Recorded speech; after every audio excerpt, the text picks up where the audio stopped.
وہ دوسری بات ہے کہ اس الیکشن کے نتیجے میں وہ کچھ نہیں ہوا جو ہونا چاہیے تھا. یہاں پر ایک انڈیپینڈنٹ حکومت بن گئی ذوالفقار علی بھٹو مرحوم کے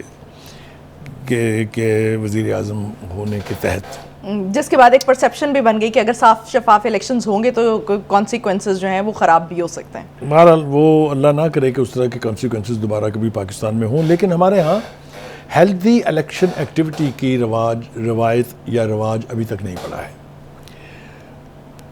آپ کہہ سکتے ہیں کہ شاید الیکشن کمیشن کے قوانین ایسے ولنریبل یا ویک تھے جو پابندی نہیں کرا سکے سیاسی جماعتوں سے, یا سیاسی جماعتوں کے اپنے رویے ایسے تھے کہ وہ کسی ایک ڈسپلن کے تحت, کسی ایک آئین کے تحت اپنے آپ کو کنڈکٹ کرنے کے لیے تیار نہیں. وجہ اس کی بنیادی طور پر یہی رہی کہ جو بھی پارٹی کا سربراہ ہوتا ہے, چونکہ ہمارے ہاں پرسنالٹی کلٹ کی بڑی سٹرونگ روایت موجود ہے, چاہے وہ ذوالفقار علی بھٹو کی صورت میں ہو, چاہے وہ نواز شریف صاحب کی صورت میں ہو, چاہے بے نظیر بھٹو کی صورت میں ہو, چاہے عمران خان کی صورت میں ہو, تو پارٹی کے اندر جو ٹاپ لیڈرشپ ہے اس کا کلٹ جو ہے وہ موجود ہے کسی نہ کسی فارم میں. شخصیت پرستی بہت اہم ہے ہمارے لیے. لہٰذا ہمارے ہاں ہیلدی روایت پڑی نہیں ہے.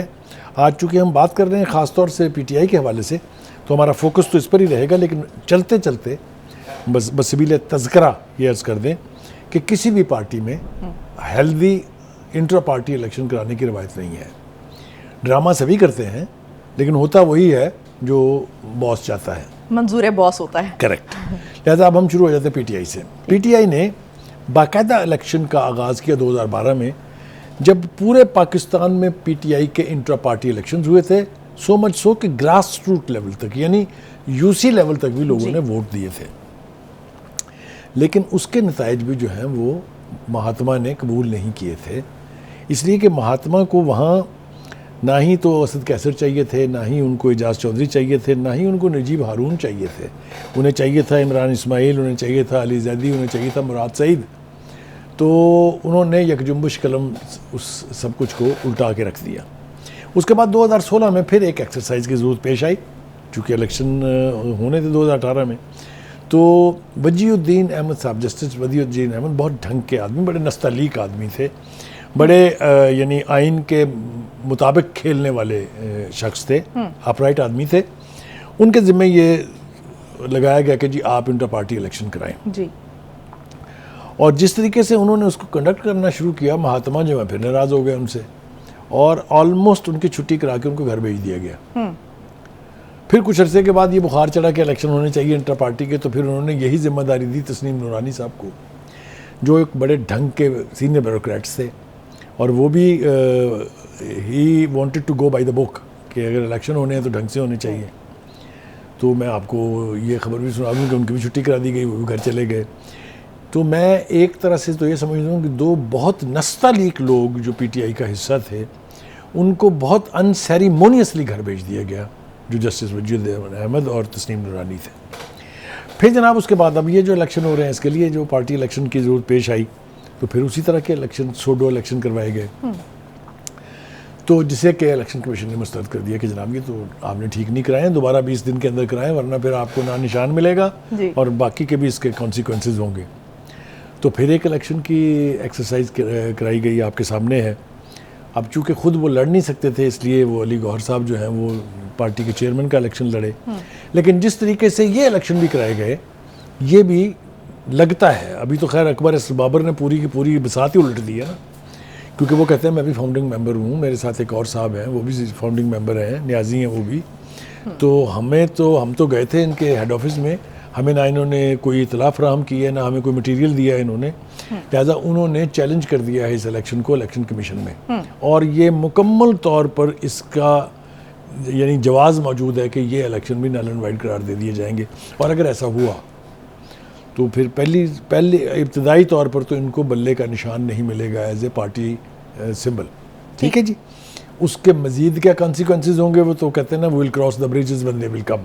ابھی بات کرنے کا فائدہ نہیں ہے کوئی.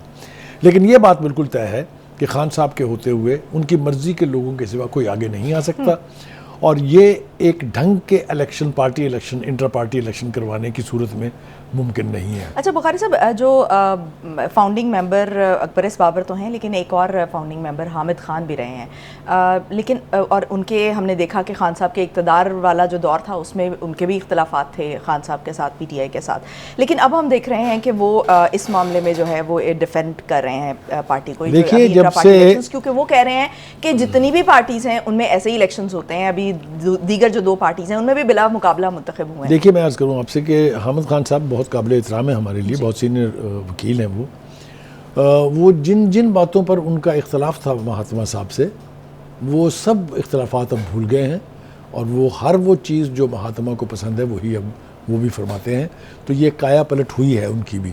لہٰذا آپ نے دیکھا کہ یہ الیکشن جس کو الیکشن کمیشن مسترد کر چکا ہے اس کے بارے میں کتنا وہ ڈیفینڈ کر رہے ہیں۔ ایسا کیا ہوا؟ کیونکہ بائی دا بک چلنے والے انسان ہیں۔ دیکھیے وہ کہتے ہیں نا کہ کسی بھی عمر میں آدمی جو ہے وہ چور سے کتب بھی بن سکتا ہے، کتب سے چور بھی بن سکتا ہے، تو یہ حالات کے تقاضے ہوتے ہیں جس کے مطابق کچھ لوگ اپنے آپ کو ڈھال لیتے ہیں، لیکن ہم سے یہ توقع نہ کی جا سکتی ہے، نہ کرنی چاہیے۔ میں سمجھتا ہوں وہ بہت ہی ڈھنگ کے آدمی ہیں، اور یقینی طور پہ وہ ایسا کچھ نہیں کریں گے جس سے ان کی ذات کا بھرم ٹوٹ جائے، تو یہ نہیں کرنا چاہیے۔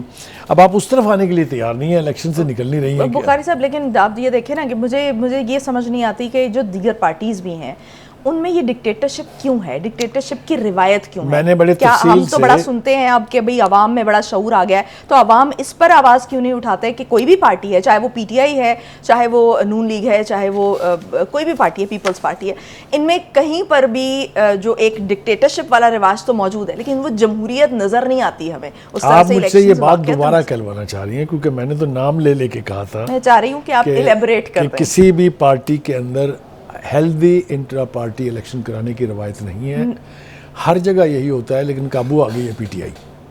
ہم توقع کرتے ہیں کہ خدا کے واسطے جس طریقے سے ہمارے پڑوسی ملک کے اندر الیکشن کمیشن بہت سٹرونگ انسٹیٹیوشن کا نام ہے، اس کی مرضی کے سوا کچھ ہو نہیں سکتا۔ میں ایک مثال دیتا چلوں آپ کو کہ اندرا گاندھی صاحب کے بیٹے جو تھے، جو الیکشن لڑنا چاہتے تھے پرائم منسٹر کا، راجیو گاندھی، اپنے کاغذات نامزدگی داخل کرانے کے لیے انہوں نے اپنے وکلاء کو اور اپنی پارٹی کے سینئر لوگوں کو بھیجا، تو شنکر تھے وہاں کے چیف الیکشن کمشنر، نے کہا no, he has to come himself. So اس نے سٹنگ پرائم منسٹر کو بلا لیا تھا اپنے دفتر میں۔ اس قسم کا جب تک سٹرونگ الیکشن کمیشن نہیں ہوگا، ہمارے ہاں یہ روایت جو ہے، بڑی بوسیدہ روایت جو ہے، یعنی جب تک بڑی بدبودار اسٹرانگ روایت نہیں جو ہے، ہوگے، یہ جاری رہے گی۔ ٹھیک، یعنی جب تک انسٹیٹیوشنز جو ہیں وہ اسٹرانگ نہیں جب ہوگے، تک ہمارے انسٹیٹیوشن اپنی ذمہ داری کو احساس کرتے ہوئے اسرٹ نہیں کریں گے، ہمارے ہاں حالات ٹھیک نہیں ہو سکتے۔ ٹھیک ہے۔ اچھا بخاری صاحب، تو اگلے ٹاپک پہ ہم بڑھتے ہیں۔ اگلے ٹاپک پہ نہیں جانا آپ نے، اسی سے ریلیٹڈ دوسرا ٹاپک، اسی سے ریلیٹڈ کہہ لیں آپ۔ جو ابھی جو خاور مانیکا کے جو ملازم ہیں ان کا جو بیان سامنے آیا ہے، نئی پرتیں کھل رہی ہیں، کیا جو مانیکا صاحب ہیں ان کا انٹرویو اور بیان کافی نہیں تھا کہ اب ملازم کا جو ہے وہ بیان بھی ریکارڈ کرانا پڑا؟ دیکھیے قسمت آ کے یہ بات آگے بڑھنے سے رکے گی یہ تو میں اور آپ طے نہیں کر سکتے۔ خان صاحب جب تک ڈینائل موڈ میں رہیں گے، ان کے وکلاء جب تک ڈینائل موڈ میں رہیں گے، نئی سے نئے شواہد اور نئی سے نئی گواہیاں آتی رہیں گی۔